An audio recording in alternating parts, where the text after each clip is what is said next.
पूर्व सरकार एवं पूर्वतन मुख्यमंत्री नवीन पट्टनायक द्वारा प्रचलित विजु स्वास्थ्य स्मार्ट कार्ड योजना भारत वर्षर एक अनन्य योजना थिला। जो कथा को साधारण लोक माने उपकृत होगा सहित साधारण लोक माने प्रशंसा करने सहित नीति आयोग मध्य ये कार्यक्रम को प्रशंसा करथिला।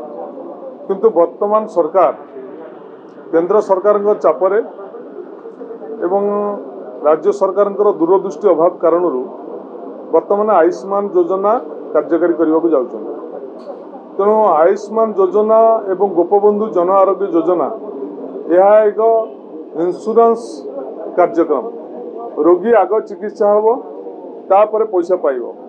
तेणु या द्वारा साधारण रोगीटी उपकृत हम ना बर साधारण लोक रोगीटी असुविधार पड़ो।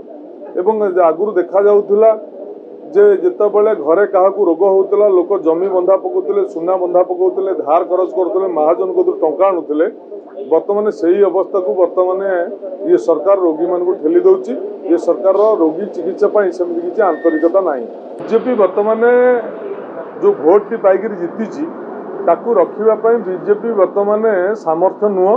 बीजेपी बर्तमान बहुत जोरे भय करुच्ची नवीन पट्टनायक लोकप्रियता एवं ओडिशावासी विजु जनता दल प्रति समर्थन उपर भयभीत होती जो बीजेपी जहाँ पाई ता कहूँ। आपण मैंने जानी रखा दरकार जे विजु जनता दल एक आंचलिक दल एवं विजु जनता दल ओडिशार स्वार्थपाई ओडिशावासी स्वार्थपाई रीतिमत लड़ाई करुच्ची। जोटी ओडिशार स्वार्थ हानि होउची ओडिशावासी स्वार्थ हानि होउची सेठी बीजेडी निश्चिंत भाव में स्वर उत्तोलन कर। जितेबाला बीजेपी ओडिशावासी विरोधी कार्यक्रम करुच्ची ओडिशावासी को सबु दृष्टिकोण अवहेला करुच्ची।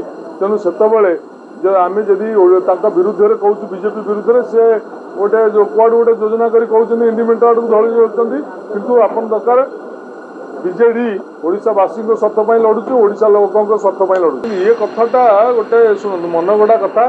तेणु ये कथार सी जहाँ को पाई ता ना कहींपर दोषी करें पुलिस अच्छी से राज्य चक्र को बर्तमान तो मो कतरे जी खबर राज्य चक्र को बर्तमान बाध्य कर लोकों ना कहू जबरदस्ती बाध्य कर सरकार हूँ हिडन एजेंडा गुप्त एजेंडा।